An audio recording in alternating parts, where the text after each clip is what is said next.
having a great week. I wanted to give you guys a little challenge this week, and I think it's something that's super important to think about pretty frequently as a coach, and something we probably don't spend enough time on.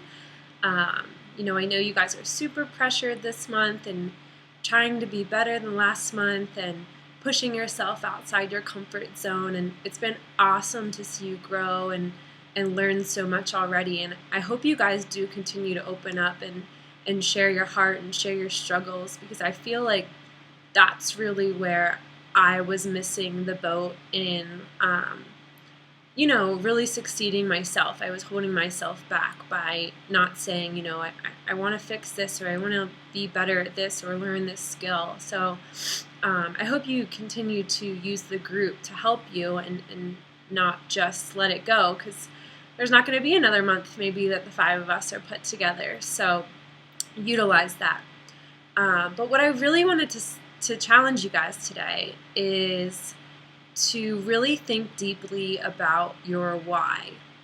And I think it's something that a lot of new coaches will come in and say, well, I want to help people. That's why I'm coaching.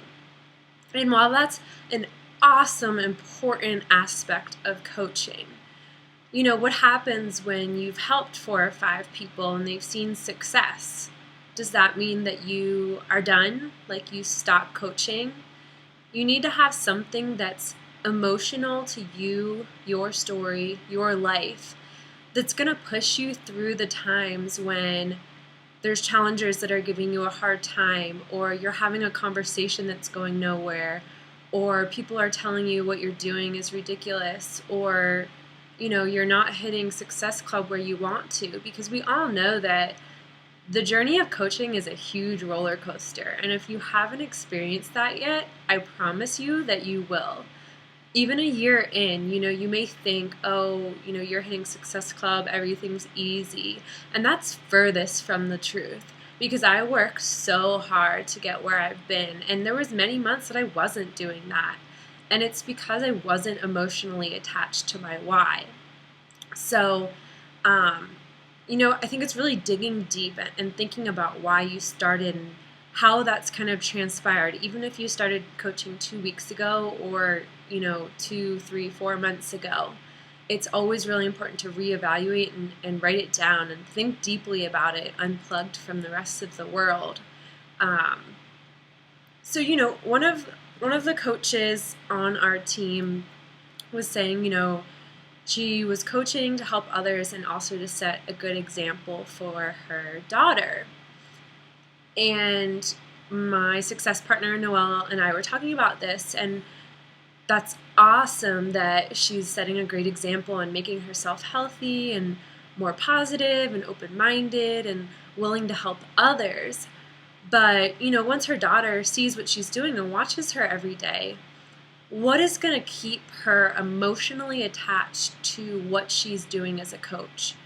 What is going to push you through the times to get your power hour done instead of going eating a tub of ice cream on the couch with your husband, or going to watch The Bachelor with some friends? It's easy to not do the activities of a coach, right? We talk about it all the time. It's easy to say, I did 5 friend requests today, that's all I'm going to do. And I know, I've been there, I've done it, I've made excuses, and the only person that I was hurting was myself. And it was because I wasn't emotionally attached to what I was doing, and I wasn't digging deep and really thinking about, why am I sacrificing my time now? Why am I going above and beyond to reach out to hundreds of people, even if I only get one yes? Why am I waking up early every day to not only do something better for myself, but help others do the same? And so I want you to really think about that. And I'm asking each of you this week, let's say before Saturday, to post a video of you sharing your why. And I'm going to share mine with you on here in a few seconds.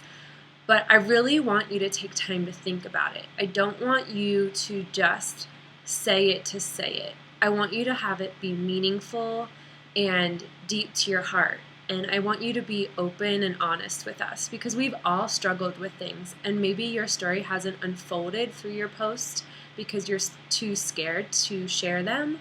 But I want you to know that this group is very open and positive to whatever you would like to share. Over the year, there's some things that I would have never shared with other people, but I feel like if I can inspire one other person by continuing to peel back my layers and expose those deep, dark things inside my mind, it's worth it to me because I'm only going to get better and stronger for those around me.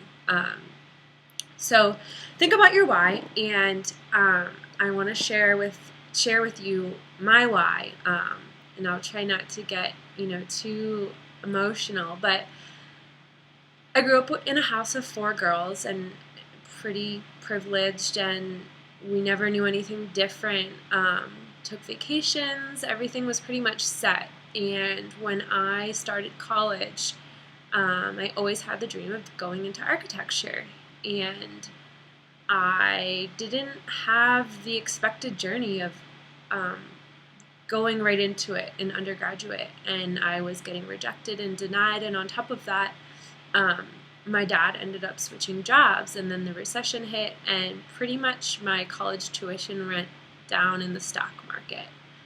And so for me, it went from a shift of my parents helping me with college, and that's kind of what I was told and expected, to taking on thousands of dollars of loans. And not only that, but I wasn't in the degree that I wanted to be in. I was doing design, but I just got continually rejected and put down, and went through depression and really had to dig deep and soul search in what I wanted to do. And it was super hard for me because I felt like I was so defeated, and I had this vision of where I wanted to go and mapped it out and how I wanted to get there, when half the people my age really had no clue, and I basically just kept hearing no.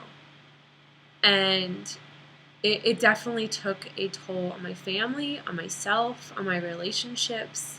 I decided to go to graduate school and pursue my master's, and it was amazing. It was every experience that I wanted in undergrad that I didn't get. But I had to sacrifice to get there, and I'm now looking at $60,000 of loans that I had no idea how I was going to pay. And I don't tell people that often because it feels like such a defeat, and it feels like I succeeded, but I have this huge weight always holding me back. And I don't want to move through my life having this thing just continually eating away at me and never getting chopped down and just free of it. I feel like it's just this weight on my shoulders. And so when I found coaching, not only was I unhappy with myself, physically, but emotionally I had been beaten down. Architecture is not an easy field to go into, and you're constantly critiqued for your work. And so I felt like that really took a beating to my soul and my personality and who I was. And so for me, coaching lets me bring the personal aspects and the financial aspects together on top of giving it back to others. And so if I can free myself of these horrible things, then it would mean so much to me to give back to my family because they have done so much for me. And, help my sisters because they're in the same boat, and I don't want to see them have the same amount of loans that I do. I want them to be able to pursue their dreams and not be held back. So think about your why this week, and I hope that you really dig deep and don't be afraid to get vulnerable. I know all of you are super special, and I'm lucky to share this month with you. And I hope you just keep pouring your heart out because whatever you put out comes back around. And I know that all of you have great karma around you. You just have to keep sharing it.